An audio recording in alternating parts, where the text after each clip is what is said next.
Efendi dibe wektekî rahmetullahi aleyke Şeyh Muhyiddin Arabi zevzatekî mezin bûye, dibe navê daima li kitaba, daima li nava tozê kulî ewliya de tê gotin. Dibe di cum'etekî de di camîka mezin da wez dabûye di wê servê de Hezretê Xizr sallallahu teala aleyhi ve sellem tê de bîlûnmiş bûye. Wez dide pir kêfa Hezretê Xizr Şeyh Muhyiddin Arabi ra tê, bala Xwedê yek ji di serfa wî de çavê xwe giriye radizê. Dîne evî dörtmiş dike, dibe beya dam, dibe bu adam bê nîmettir, bir daha ele geçmez, kalk biraz dinle.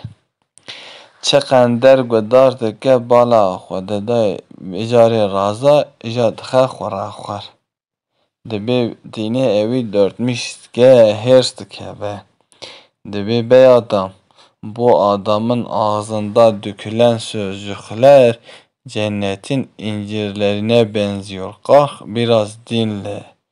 Dibe senin bu efhalini cem'ete haber verirsem sen paçanı zor kurtarırsın.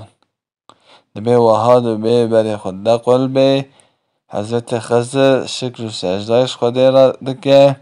Dibe ya Rabbi, senin bana verdiğin listede, bu isminde, bu cisminde kimse yoktur.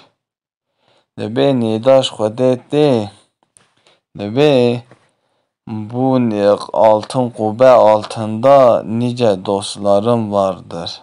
Benden gayrı kimse bilmez.